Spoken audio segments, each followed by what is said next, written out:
Hey everyone, welcome to another episode of Career Retrospectives, right here in the Super Review Show. I am joined by my good man Kyle and Mike. What's going on, guys? Hey, Yo, what up, bruh? It's good to have you guys back. And today we're going to be discussing and breaking down the most recent release from Five Finger Death Punch, or as I called it before the stream started, FFDP, Afterlife. We're going to talk about it today. So let's get to it, shall we?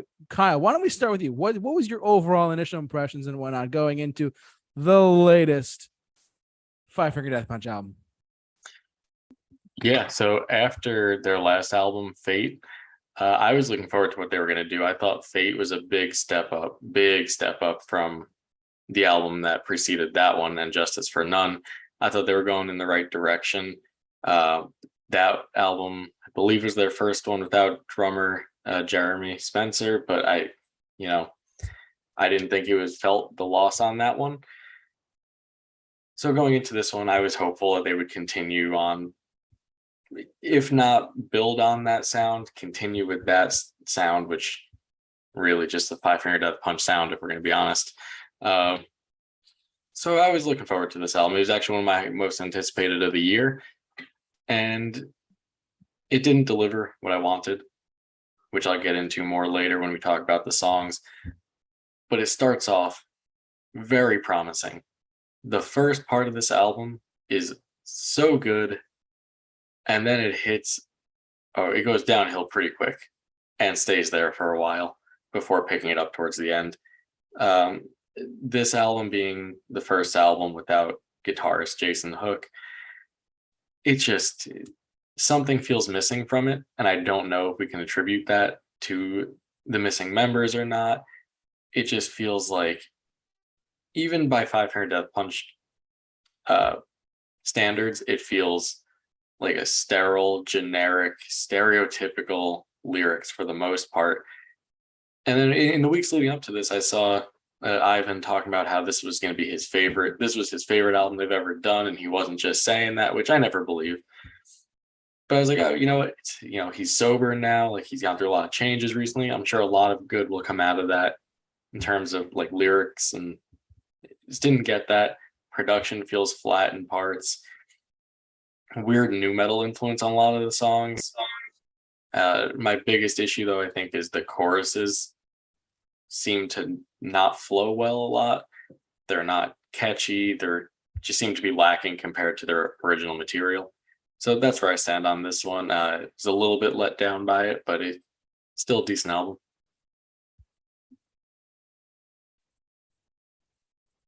Okay, Mike, what do you got? Yeah, I'm once again, this is territory that I haven't delved into at all. Like I've just stayed away from this band completely. And I mean, besides hearing a random video that was reacted by someone, or one of my coworkers likes to play a song or two of theirs, and most of the time it's an old thing and an old album, and I'm okay with it. Like, I generally, whenever I've heard a song, I've been, yes, it's all right. Like, I've no problem with that. But listening to this album, I definitely had a much different reaction to that. Once again, I'm with you, Kyle. Started off strong, and then literally took a nosedive. I would say song 6 in, and everything else from that point forward was literally just like, it felt just so, I don't know, like it didn't seem like a band who I thought was like balls to the wall, like tough band. A lot of it felt very like generic radio friendly song, and it really, I'm the original hipster who listened to Moto Grader before Ivan Moody moved on to Five Finger Death Punch. So I know what he originally started as and what his gripes were about being in that band. He wanted more radio hits, and he even said it during one of the concerts. He actually was upset that they didn't play his music on the radio, and he even said somebody compared them to Korn or something. And they were nu metal at the time, and they were more nu metal than they were nu metal in this band. But and he was like kind of whining about it, and it kind of made me think, like, why is he talking to the crowd about this? Like, we don't care, just play the freaking song. Yeah, I definitely got lost on a lot of things. And I'll be honest with you, the biggest downfall of this album is lyrics. lyrics really killed me for this album. If the lyrics weren't as bad as they were, I think I probably would have been a little more favorable, but the lyrics just really sliced me. And I'll get to you with some in detail readings of the great poetry that of Mr. Ivan Moody. You know, I have my stuff written up here, so I have a couple written down myself. Oh yeah. Okay. Oh dude, I never go to Five Finger Death Punch for lyrics. I mean, usually you get the same, oh, I'm a tough guy. Rah, rah, rah. That's all fine and good. He does it well. Right. But then you will get the occasional ballad that they do that lyrically is usually very well done, great lyrics on their ballads. But Mike, I agree with you. The lyrics on this were atrocious. Yeah. Like lyrically, this album was, like I said, just a sterile, generic mess. Like it's nothing interesting about the lyrics to the point of either being boring or just plain bad at parts. Cringy as hell. Yeah, very much. Yeah, we're pretty much all unanimously deciding that the lyrics were like questionable decisions as well, like left and right. Like there's no doubt about it. Full disclosure, this is, as Mike mentioned for himself, this is my first, like, I don't really go into this territory of metal that often, or in general, really. I really don't. But, given that it was a new release, we wanted to talk about it. I was like, all right, let's check it out. And like, oh my God, if this is my first exposure to Five Finger Death Punch, I hope the rest of their career, the rest of their catalog is like better than this. You know what I mean? Like lyrically and okay, good. Just wanted to check. Before we go any further, I was like, oh no, like, because you're right. Lyrically, I was like, wait, what? Like, I was actually like saying stuff out loud, questioning, like, okay, they're actually doing this now. Okay, like we're going there, Would I recommend it to someone on the street? Probably not. You know what I mean? But like overall, like it was an interesting listen. I'll give you that. And you're right though. After like, well, you said track 6, right, Mike? After like track 6, I was like, the rest of the album just stood like a complete downfall. I agree with you guys on that 100% actually. So, but enough. That's pretty much our overall look at the album. Let's go to if you're watching us live, we're going to the Wikipedia page and we're going to talk about the track listing. So, what are some standout tracks for, let's just say, Kyle, what are some of your standout tracks for this album in particular? The first 4. Okay. You guys had mentioned it goes downhill after the first 6.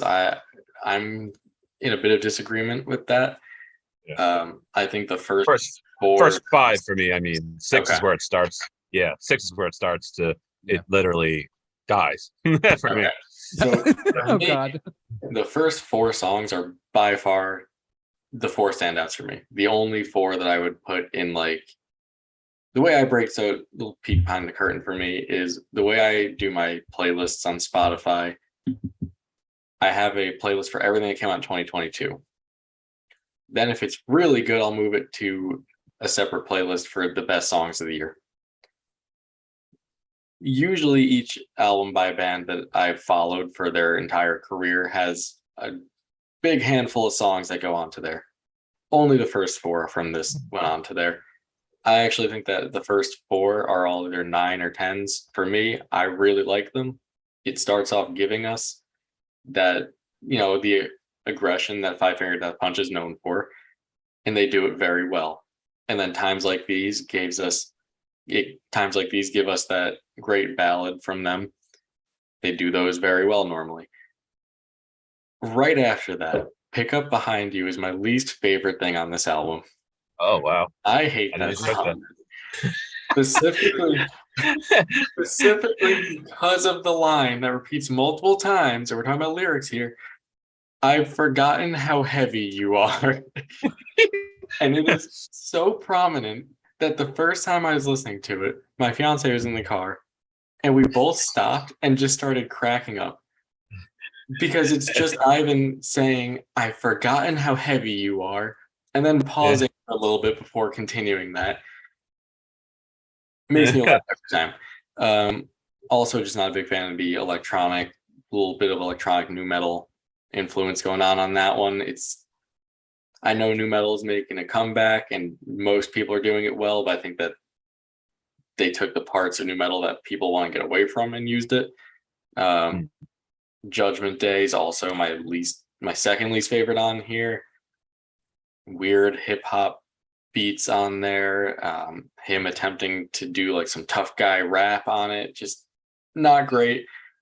I think it's an interesting idea, really bad execution, and then the album just stays stagnant at a boring rate, like nothing like offensively bad, but pretty until Blood and Tar, and then it picks up again until the last song. So I mean, for me, it's really just those first 4 songs. I mean, the last song being The End, I will say it has a cool breakdown in it, but again, lyrically, one of the weakest on there.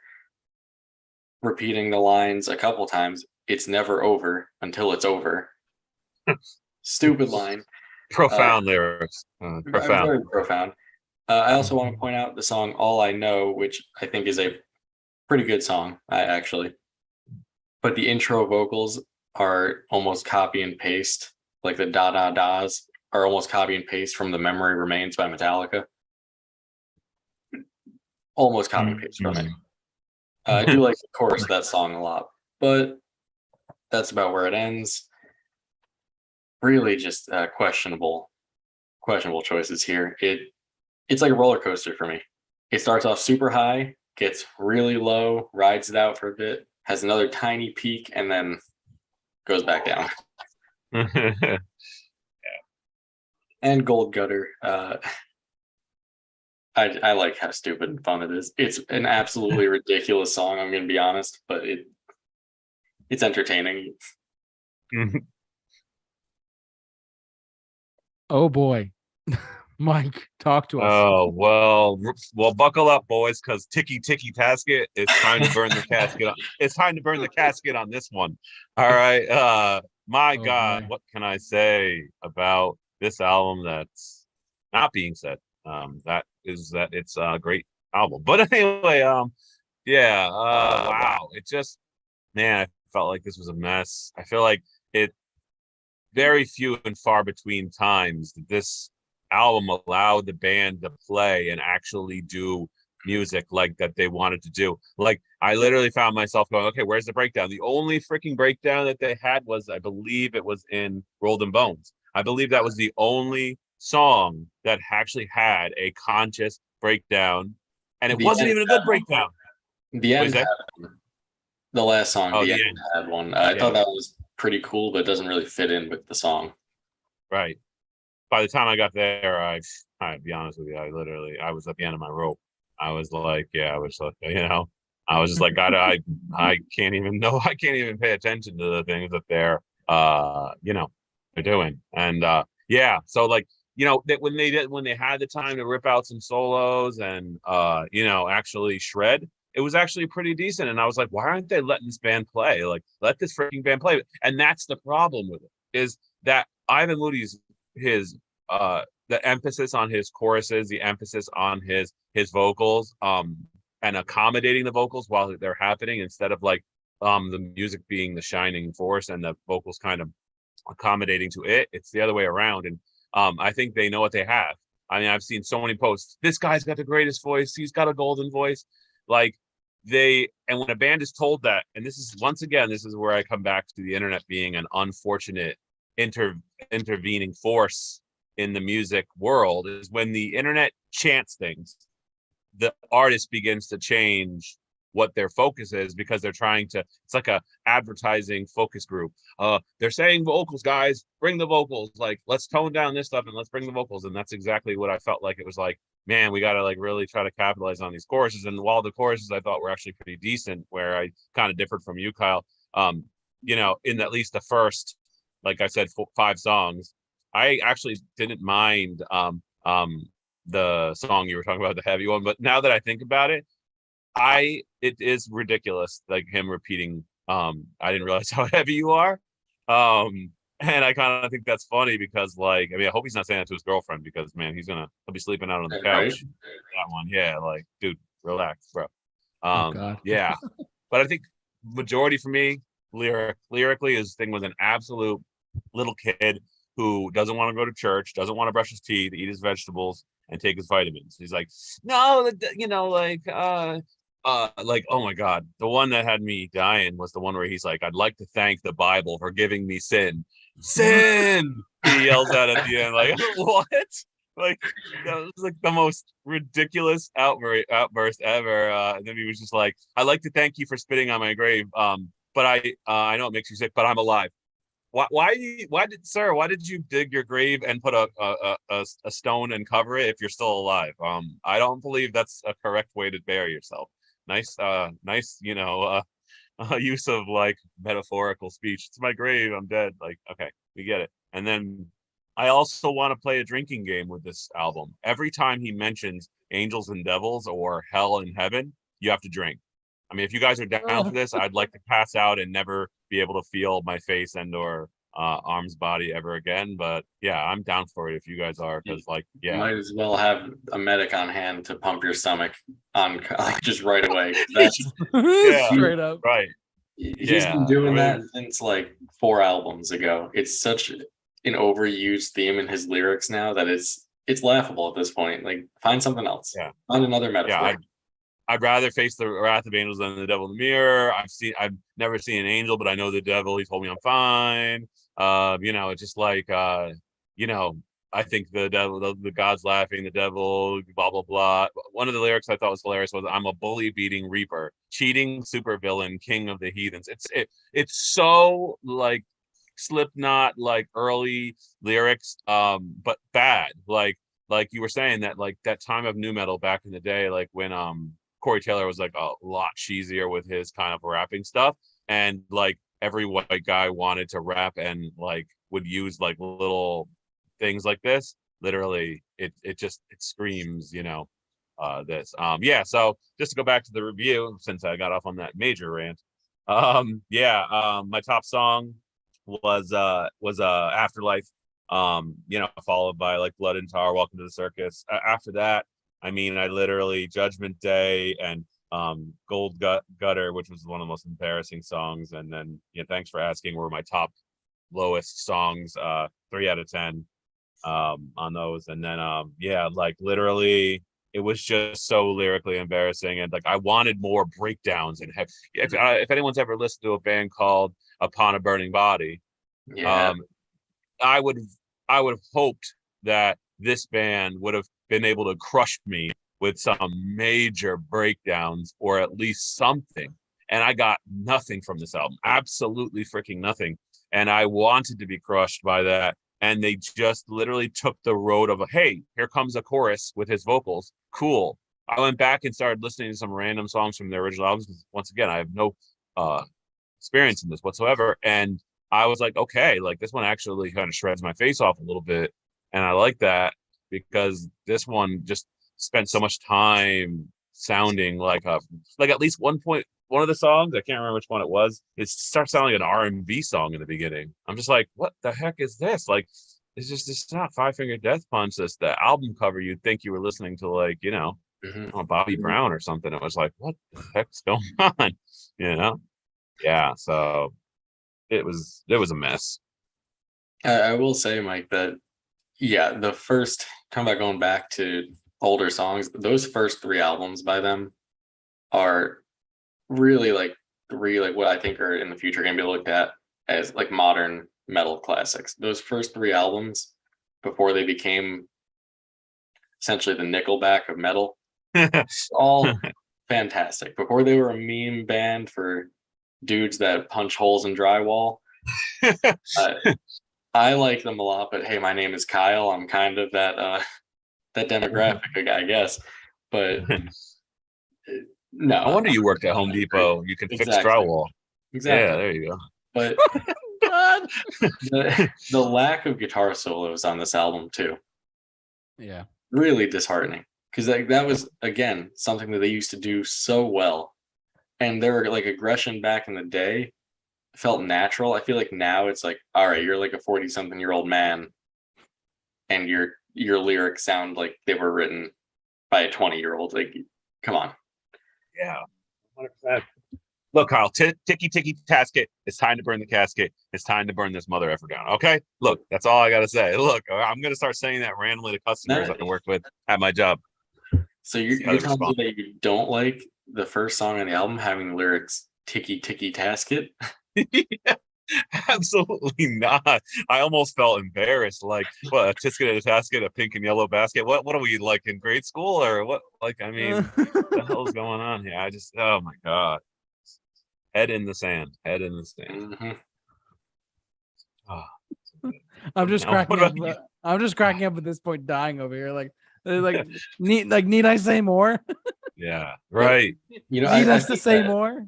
I think that we're all just wrong here because this album must be really good. I mean, Megadeth is opening for Five Finger Death Punch on tour. I mean, so it must be really good. Yes, Queen. Absolutely. The Megadeth and the Who, which my friend actually saw, are opening up. It's not the Who, it's the Who as in HU, not WHO. Two separate things, ladies and gents. Good old Mongolian metal. Yeah. Yes. My friend saw them actually. He said they were really, really, really good.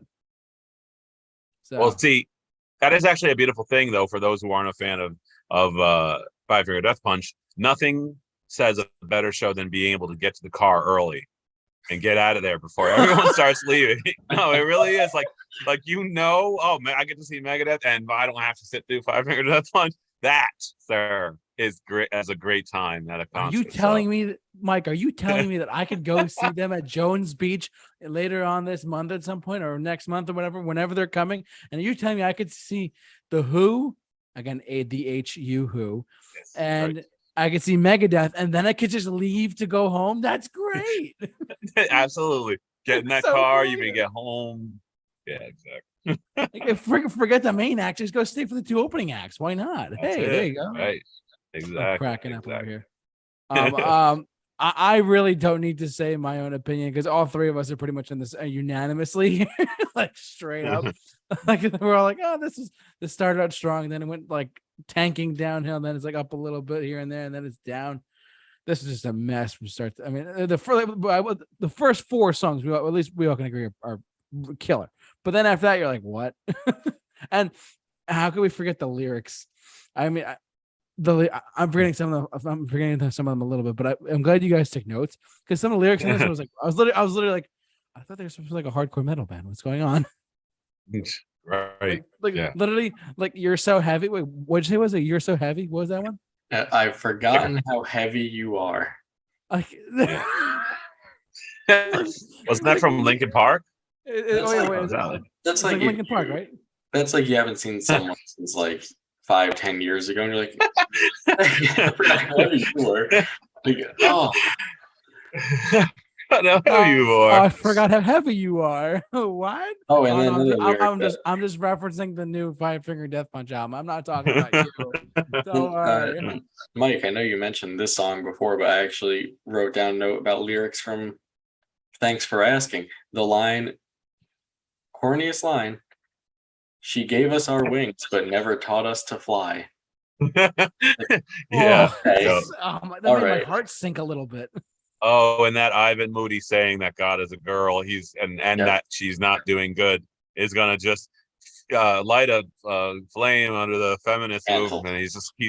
He's just jabbing at them. Maybe he's even doing like I'm acknowledging that God could be a woman, which most people have always assumed that God is a man, and that basically that's a good thing, but he's just not in agreement. I don't know, like what he's trying to go for here, but it's just painful. It's painful. It's one big long complaining like. That one, you know what? And then another thing about this lyrically is it's so has such a contradiction to it. Like one time he's kind of saying he wants things to be better, and then he's just like, let's burn it down. I don't care about anything, destroy everything. But I really want to make things better, but destroy everything. And I'm as sick and twisted and deranged as everyone, and I don't care about anything.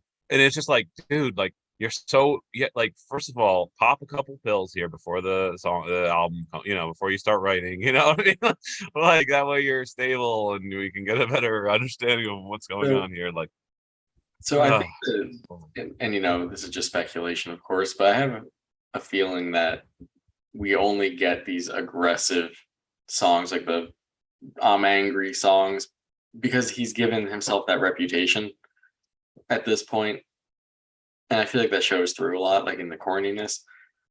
Because when he does actually try to write sincere lyrics, he does it well. Like I thought like Times Like These was well done. Previous albums lyrically have had really good ballads.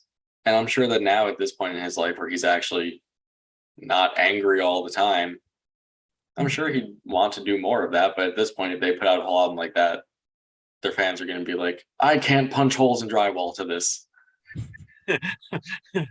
Exactly. Go to That's Home Depot, it. punch right there. Yeah, the collector's edition comes with a little piece of drywall you can hit. It's got the 500 Death Punch symbol on it. You just break it before the album starts. Yeah. No way! It's an extra $20, dude. Let's do it. Collector's edition. Yeah. Yeah, and that's a beautiful thing for me is not having the back albums to kind of know who left, who was on, who was not, whose writing this is, whose writing it's not. It says it's all written by Five Finger Death Punch and whoever the hell Kevin Churko is. But apparently, what'd you say? I believe he produced it.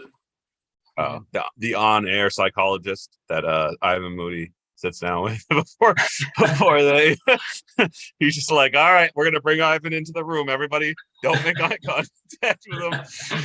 Yeah. But it's kind of funny though, because at one point, I don't know if I was reading old lyrics or current lyrics, but he yells out the guitarist name like, bring it Zoltan, or isn't that the name of the guitarist? First album he yells Zoltan, open the sky. Yeah. I was dying. I was like, dude, for people who don't know who Zoltan is, they think maybe he's joining a cult here or something. Well, I will say, as a high school kid back in the day, yeah, I loved that. Thought it was so badass. And now looking back on it, I'm like, it's a great song. It's a great song, but that's always corny when you're yelling out your band members' names mid-song. Very hip hop, and it's not live. Yeah. Mm-hmm. Very Limp Bizkit. Yeah, right. Take them in, blah blah. Yeah, that was. Yep. Oh my god! I'm gonna repeat what I said before. Need I say more? Like we're all pretty much in agreement on here. It's like, wow. It's like, I almost have nothing to add because we've literally just hit it on the head, like literally with a death punch. Nice. But I'm big. No. But I mean, literally, what else can you say other than just like it's very like all over the place lyrically? It's I was like, I think when we got to track 7 or 8, like I owe you or thanks for asking. When I got to that point, I was like, my mouth was open. I'm like, what? Like my thought process was like, what am I listening to? And then my jaw was just wide open, like, what is going on? Well, my question is, how was this received? Were the ratings good on it by the general population? I mean, what was the rating from everyone else? I looked it up beforehand too, just to check. Let me check reviews, right? I will say, just anecdotally, the comments on their Facebook, of course, very positive for the most part. Not shocking though. Reddit, on like their Reddit page, I checked that out. That was definitely more mixed. People saying like it's not bad, but it's definitely none of these songs are cracking the top 10 of their songs, which I agree with. Yeah, according to this article, that album is experimental. Holy, they've redefined the term experimental. My God, them, for Five Finger Death Punch, this is definitely experimental. I guess it says the lyrics were diggy diggy dash it. No, my That's friend. It was ticky. That like the editor of this magazine. Shout out to the editor of the magazine. Please relook at the lyrics. Five Finger Death Punch, not Kid Rock. This is not Ball with the Ball. Ticky basket. Hey, starfish. It says it all right here. Like, there you go. I mean, I think like 3 out of 5 was definitely like probably what you could average out all the reviews to be online. I would say so too. Just From everything I I've was seen, reading too. it's being treated as a pretty middle of the road album, which I'd agree with for the most part. What would piss me off with these articles, I was like, they're back at it again. These metal titans, all these kind of like articles that like felt like Ivan Moody wrote that himself. Like I was just like, it was just kind of strange. It was like these like articles that just seem like they have these preemptive kind of like generic like headlines that just seem like nothing's ever changed. They have no just like idea about any kind of thing the band is doing that's completely changed from their original stuff. And I think the change is welcome to some people who don't like all the same kind of thing in the original albums. They like them to slow down and do the kind of like more country western kind of thing, like country music, like they explored in previous albums, which I've heard, and I haven't. And they also announced a tour with the country artist too. It's terrifying, Kyle. Please don't ever say that again. Please tell me you're lying. I am not lying. Did you say metal country? What's going on here? I forget the guy's name, but yeah. Ugh. That was announced recently. I have no words. All I know is I probably would go see that Megadeth tour, sans waiting for Death Punch. Sorry, but I'd be gone. If you go to Jones Beach, you could just like literally stand outside the venue and just Yeah. listen. You don't have to go in. Yeah, absolutely. I could. Yeah, I'm down for that. And the Who were great. Like, they're actually like they're Mongolian death metal, but they're actually really, really good. Yeah, Lovely. Unique. Very unique. Yep, they did a bunch of the Star Wars soundtracks too. I found out. So. Oh yeah. Wow. Yeah, some of them. I forget all of them. I forget which ones they did, but they did some of them. Damn. For like some of the games. Yeah. But so are we all set? Kind of, could we like rate this now? Like, what do you guys think? We got our ratings in the chamber. All right, so let's start with the first person to come up and talk about this thing. Kyle, what's your rating of Afterlife? Everything I said has been pretty harsh on this album, as I think that we all have been. Overall rating wise, I wouldn't rank it that low. I would give it a 3.5 out of 5, just because those first 4 songs truly are excellent songs. Like, they are, without a doubt, I don't think I'd put them in the top 10 Five Finger Death Punch songs, but they're without a doubt, top tier songs for what they are. The only bad songs on here, I think, are that middle 4 tracks, like 4 through 8. I can't stand them. Those brought it down a lot, but then it does pick up at the end for me a bit until the last song. I think those are all pretty decent songs that I do enjoy. So for me, it's a 3.5. It's definitely my least favorite album by them. Some artists are artists that you like to see evolve and do different things over time. For me, Five Finger Death Punch is not one of those things. I go to listen to them when I want something very specific, and up until this point, they have delivered on that. Really, this album showed a lack of aggression that I was kind of shocked by. But overall, I wouldn't say it's a bad album. It's pretty middle of the road. Those first 4 songs definitely edge it up to like a light 3.5. All right, Mike, what do you got? Yeah, and it's funny. I was listening to this with my girlfriend Tracy, and she was literally giving songs 0s and 1s, and I was like, huh, that's a little extreme. And she was just like, this is so bad lyrically, it's horrible, like it's like cringy, embarrassing. And I was like, I totally agree, but like, unless like, so I've shown Kyle this artist called Cornelius, and they're kind of experimental, kind of like rock, breakbeat, pop, whatever. And after the good album, they went into straight albums where they were playing the sound of water dripping with someone humming in the background, like, and then like a guitar strumming in the background. And it was very artsy, kind of, like music that barely had choruses, had lyrics. You know what I mean? It was like completely experimental to a bad result.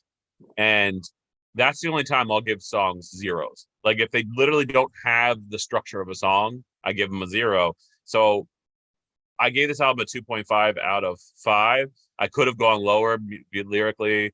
I could have gone 1.5 out of 5 because of just it was almost unlistenable at times because I just couldn't get past the cringe. Like I literally like the song Gold Gutter, and I mean Judgment Day, just so cringy. I mean, 2 tears in a bucket, 1 tear. That's 3 tears in a bucket. Okay, cool, great.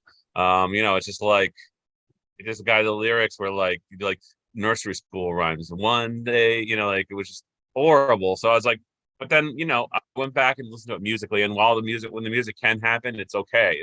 It's missing aggression, and that I tend to like this kind of style, much more heavier, much more like brutal. And I feel like they're staying away from that to kind of favor those fans that like the beautiful choruses and the whatever. And while the choruses are decent, I'm more music first, lyrics second. And it definitely did not deliver on the music side, and it suffers because of that. Lyrically, sounds great. The guy's got a great voice. In Motogrator, he had a great sounding voice too. And but that can't be the only thing that keeps a band above water. That's a gimmick. That's what we like to call a gimmick. Like, okay, like you came for the vocals, now stay for something else. And it's like, couldn't stay for much more else than that, So 2.5 out of 5 is pretty much all I could give it. And that's being generous, folks, because back in the day, I probably would have gave this thing, killed it, Wow. Talk about ripping something apart. Oh my God. Absolutely. Yes. For me personally, I mean, going into Five Finger Death Punch as an artist, and being that this is my first ever exposure, I was not that impressed. I mean, it was by the cover, you can kind of get a sense like, all right, the metal, they're gonna release, the tracks are gonna sound heavy, and this was just all over the place. Lyrically, I was like questioning things out loud as I'm listening to it. And I was like, what the hell is going on? And all this other stuff to go with it. Personally, I mean, did I still enjoy what I heard? Sort of. I mean, I guess you could say that. But I will say, for the most part, though, my rating of this is just based on strictly the album, because I don't know. I mean, Kyle has to send me more Five Finger Death Punch albums now at some point. But I will say, for me personally, my rating is a solid. Like, I'm gonna go 2.75 out of 5. So that's like just above 2.5, but between a 3 and a 2 and a 2.5 as well. So it was a little bit under like what I expected. It was just full on like going into it. I was like, all right, this is what this album is. I'm sure previous albums are better. If I heard previous albums and gone into this, it might have gotten lower, but for the most part, I would set it a 2.75 out of 5, and that is what I guess a 5 out of 10 in equivalency, or what? Yep. Roughly, yep. Yeah. A lot of cringy lyrics, a lot of questionable stuff going on. 2.75 out of 5 for me personally. That's me personally, but yeah. So, any other concluding thoughts, gentlemen, before we wrap up tonight, or what? For me, just that, Ivan does have a great voice. Mike is definitely right. I do wish that we got to see his more aggressive voice, though. This was a lot of just him trying to do those big choruses to fill arenas, and I'm sure it'll work. I'm sure they will. I'm sure these songs will be big hits on like Sirius XM Octane and all those butt rock stations. But I will say about my rating, it's just due to the way that I rank and rate things. It's definitely higher. I tend to be a little more forgiving of a reviewer. Mike's definitely I'm the villain, brother. He's the villain here, and Jake is like the in between. So we all balance each other out, and it's a light 3.5. Could even go down to a 3 over time. Definitely would not give this. JT, I apologize. This is your first introduction to this. It's definitely not what I would give someone to introduce them. No, in this review, I'm not just a villain. I'm a bully, beaten reaper, cheating supervillain, king of the heathens, my friends. Okay, so I wanted to clear that up. And that's what we're gonna. Those are the words we are going to close this review when we finish. Ticky ticky, folks. Remember, if you're going to be with your loved ones and your family, remember, ticky ticky tasket. Keep that casket burned, or whatever the hell it was. Yeah. Burn the casket and burn this mother effer down. Correct. That is it. Those are words to live by. Oh my God. Well, on that note, we are going to thank you, of course, for watching and listening, however you enjoyed us. This is a very middle of the road album for all of us here. And for the most part, you heard our reactions, you heard our views. What do you think? Jump down in the comment section below. Share your love or hate of this album anywhere you want to. Follow us on Spotify. Follow us on Spotify podcast and wherever you get your podcasts as well. Follow us on Instagram and also Twitter at Super Review Show. We do plenty of other postings over there too. Twitter's been a lot of memes lately. Truthfully, I've just been posting. JT, your shoulder just keeps retreating right now. I don't know what's going You're right. on. My shoulder is retreating the whole time. It's secretly it's not my happy with shoulder's this secretly the album. guy. What's going on? It's like what? But It's yeah. not happy with your album. No, it's just they're gonna find me in my sleep. Like, how dare you? But we want to thank you for watching and listening. However you guys enjoyed us. Tune in next week for another episode of Retrospectives and.